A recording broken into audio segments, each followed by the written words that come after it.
se retrouve cette semaine, un vendredi soir, le jour de mon anniversaire. J'ai fait des petites emplettes, j'ai acheté des petites choses, mais également ce week-end commence un week-end à 500. Il est 18h20, le challenge a commencé depuis 20 minutes. Donc lire 500 pages ce week-end, je sais pas si j'y arriverai, mais en soi c'est juste pour me challenger, m'obliger à lire, parce que cette semaine j'ai pas lu. Donc j'ai sorti Irouillard, j'ai lu, je sais pas, genre 20 pages, quelque chose comme ça, enfin 23. Donc je vais le finir, parce que bon, tout de même il fait 175 pages, donc il faut que je le finisse. J'ai sorti Laisse-moi te détester, qu'on m'a vivement recommandé. Et j'ai sorti Cutie Pie. J'ai lu 123 pages. Alors oui, de fait, si j'arrive à lire tout ça sur le week-end, oui, je crois que j'aurai atteint mon quota de 500 pages, je crois. Je suis même pas sûre. Ici, on a quoi? On a 400 et des... Ah, on a plus de 500. Donc plus de 500, j'en ai lu 100. Il doit en rester un peu moins de 400. Là, il y en a 175. Et là, j'en ai aucune idée. Bref, je commence la soirée par un peu de lecture. Après, je vais regarder My Standing, une série que j'aime de tout mon cœur. Et on continuera cette petite vidéo par le club de lecture de demain. Des rédactrices en chef qui est présente sur place, qui était la première à avoir un contact avec le ravisseur. Ouais. Je l'ai lu. Ah, tu le lis quoi?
premier tome de Laisse-moi te détester, un Omégaverse où un Oméga avec une enfant cherche du travail et il en trouvera dans un lycée. Il rencontrera un alpha. Leurs débuts ne seront pas les plus évidents du monde, mais franchement, c'est trop bien.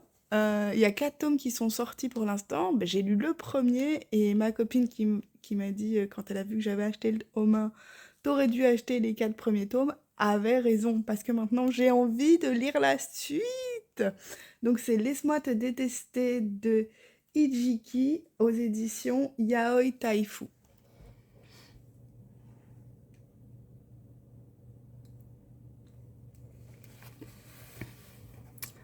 Alors, qu'est-ce que j'écoute en ce moment?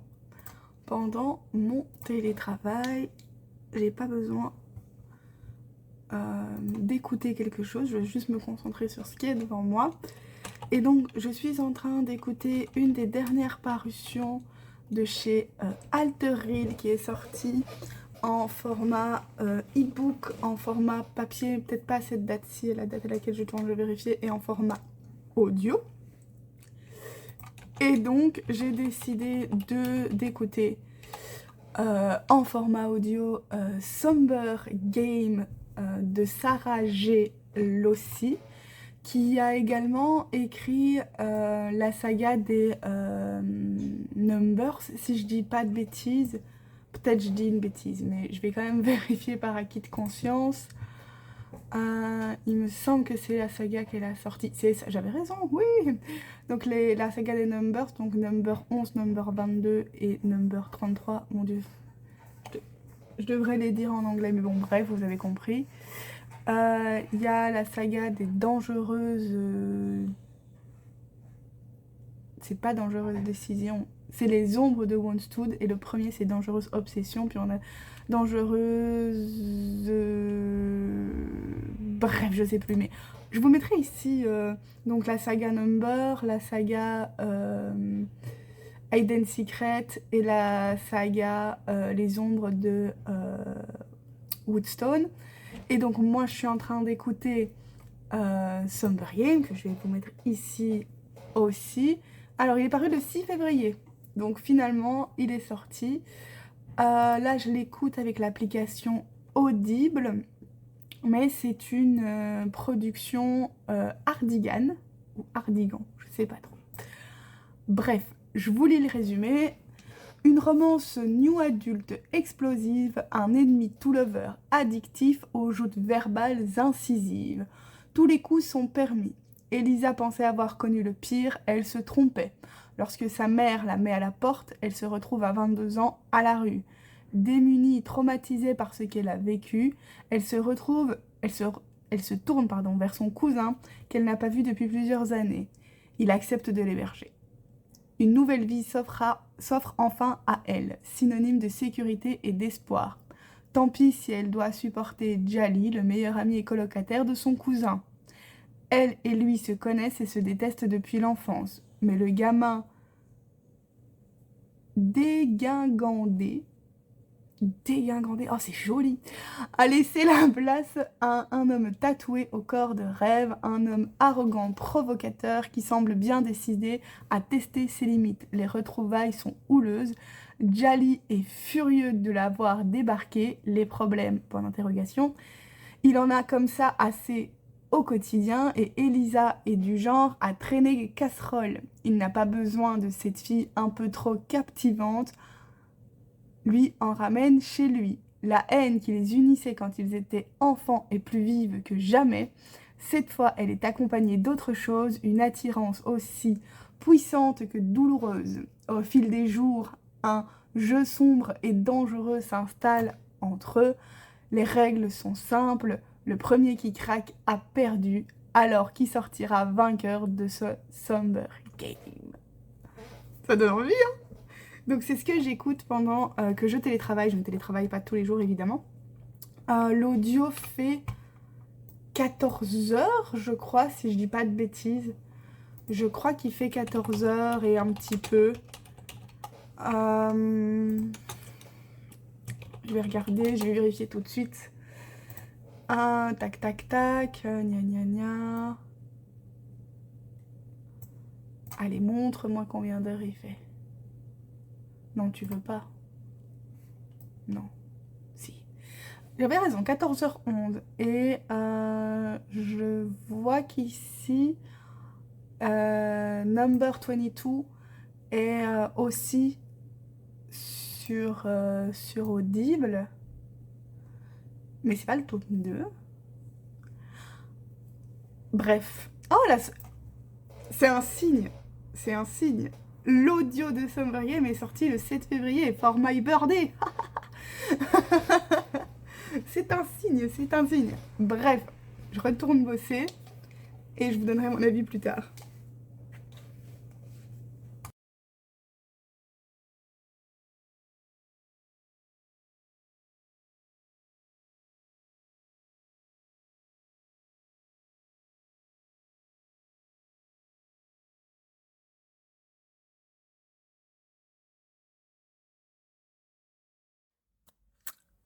À la recherche d'un livre que je ne sais pas où je l'ai mis. L'année dernière et l'année d'avant, j'ai lu plusieurs livres dont je n'ai malheureusement aucun souvenir. Et là, enfin en plus de ça, je les avais pas chroniqués. Et là, je suis à la recherche d'un de ces livres pour le relire et pour pouvoir enfin le chroniquer. Et donc ici, je suis dans une des bibliothèques. Il va y avoir un réarrangement des bibliothèques. J'en ai trouvé un. Donc en fait, je cherche les livres d'Erika Boyer que j'ai dans ma bibliothèque. Un deuxième ici. Il m'en manque un. Je suis censée en avoir 3. Où pourrait se trouver le 3e? Je vous les montre après. Je tombe sur ça. Si vous avez l'occasion de voir ce film ou de lire ce livre, faites-le, c'est trop bien. Bref, je le remets en place. Alors, ma petite Erika, où es-tu? Non, non, non. Non, non et non, non plus. Fichtre, nom d'une patate. Où es-tu? Où es-tu? Oh là là là là là là. Rangez vos bibliothèques, rangez vos bibliothèques. Bref, j'en ai sorti 2, je vous les montre. À l'instant T, je mets pas la main dessus. Sur le 3e, je vais chercher. Mais donc je vais quand même vous présenter les 2 là. En plus, j'ai eu la chance de la rencontrer en avril 2024 à la Rare Paris. C'est un amour. Bref. J'ai le tome 1, L'encre du passé chez Hugo Poche. Je vous lis le résumé. Entre Clément et Seven, l'alchimie est immédiate, mais leur première rencontre est brève, et Clément a peur que leur relation soit éphémère. Alors, il préfère ne pas s'investir trop physiquement.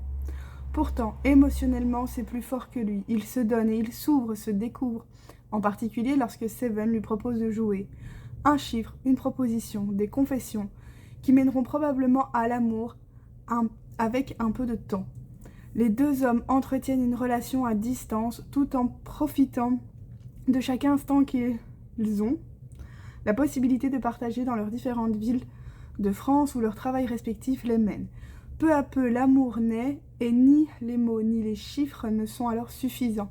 Ils s'aiment pleinement, plus encore en se découvrant au fil du temps, mais à force de jouer à ce jeu qu'ils aiment tant, certains secrets sont dévoilés et il n'est pas certain que les 2 hommes puissent le supporter. Il est écrit romance psychologique chez donc Hugo Poche. Et ensuite on a les fleurs, le langage des fleurs, donc d'Erika Boyer toujours. Juste, cette couverture est trop jolie. Si vous voulez la liste de tout ce que j'ai fait dédicacer et tous les auteurs que j'ai rencontrés à la Rare Paris, j'avais fait une vidéo qui doit se trouver, je sais jamais, à gauche ou à droite, comme ça, dans un des onglets où je vous montre tout. Bref, donc le langage des fleurs. Rose est dans une relation amoureuse qui ne la satisfait pas. mais à laquelle elle ne parvient pas à mettre un terme. Elle supporte le comportement souvent abusif de son petit ami et se concentre sur ce qui a de l'importance pour elle, à savoir la boutique qu'elle a héritée de son père. Mais le beau Ethan va venir mettre son cœur à l'envers et chambouler le faible équilibre de sa vie. Rose se laissera-t-elle cueillir par ce bel inconnu tatoué au charme indéniable? Arrivera-t-elle enfin à se libérer de cette relation sans amour qui la lie à un homme dont elle pense être redevable? Une chose est sûre, l'été s'annonce plein de promesses et les mystérieuses livraisons de fleurs dont la jeune femme est gratifiée seront aussi surprenantes que réconfortantes. C'est trop mignon! Et en fait, j'ai des bribes de souvenirs et en fait, ça m'agace de pas... Je vais pas écrire sur un ressenti qui a 1 an ou 1 an et demi, donc c'est pas possible pour moi. Donc je vais les relire, au moins ces deux-là. Le troisième, je vais mettre la main dessus. Je lirai ça probablement dans le train pour aller au travail. Bref, je vais aussi probablement faire de la création de contenu et probablement de la création de contenu vertical, donc sur Instagram et sur TikTok et également sur mon blog. Mais là, sur mon blog, c'est les chroniques sont beaucoup plus longues et beaucoup plus détaillées. Et je pense faire un pour le plaisir des yeux, parce que juste il est trop beau, que je posterai en ligne prochainement. Voilà!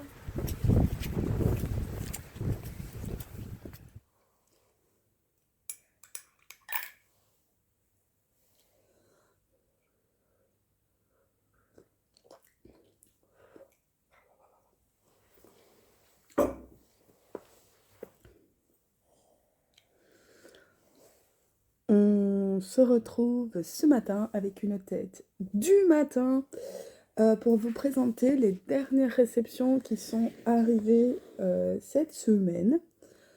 Des réceptions, il y en a 3, dont une série de BD. Je vous ai très peu filmé cette semaine finalement. En fait, j'ai très peu lu. Je lis pas mal en audio.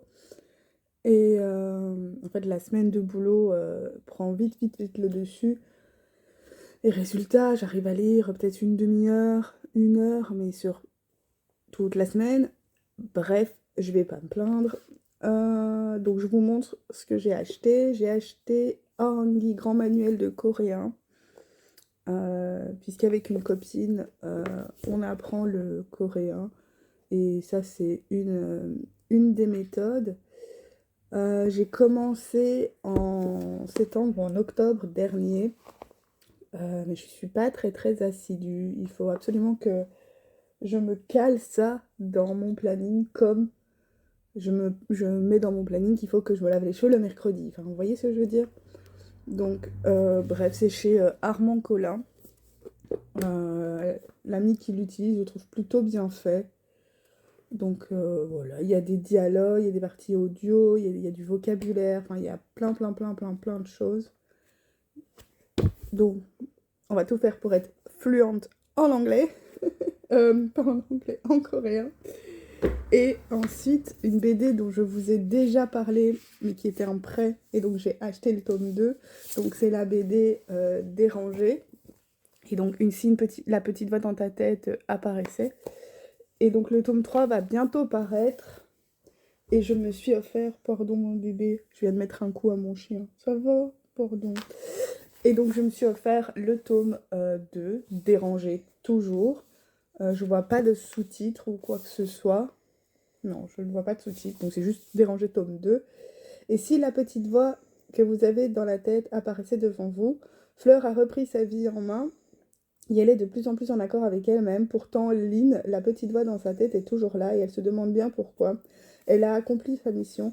Elle aurait déjà dû disparaître. Et si ce n'était pas Fleur qui avait besoin d'aide, mais quelqu'un de son entourage, car peut-on vraiment être heureux quand un de ses proches ne l'est pas?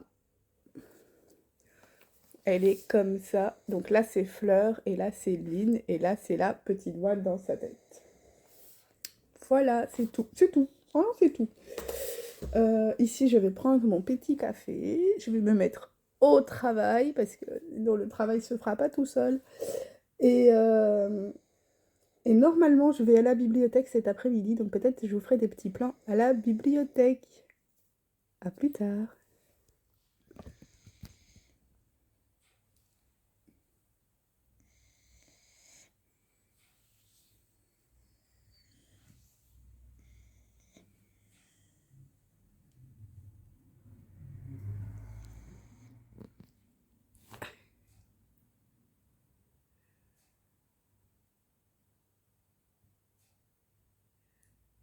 Queenie.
La dernière fois qu'on s'est vu, c'était pour que je vous parle de mes dernières réceptions livresques, à savoir un cahier d'exercices de coréen et les 2 premiers albums de la série Dérangé. Et je pense qu'on va s'arrêter là. Je voulais aussi dans ce Wikiblog vous montrer mes emprunts bibliothèques plus une dédicace. Enfin, je voulais vous montrer plein de choses, mais je pense qu'on va s'arrêter là. Et mes emprunts bibliothèques seront dans la prochaine vidéo. J'espère que cette vidéo vous a plu. n'hésitez pas à me dire si vous avez lu certains des livres que je vous ai présentés. N'hésitez pas à en parler autour de vous et on se voit la semaine prochaine. Ciao!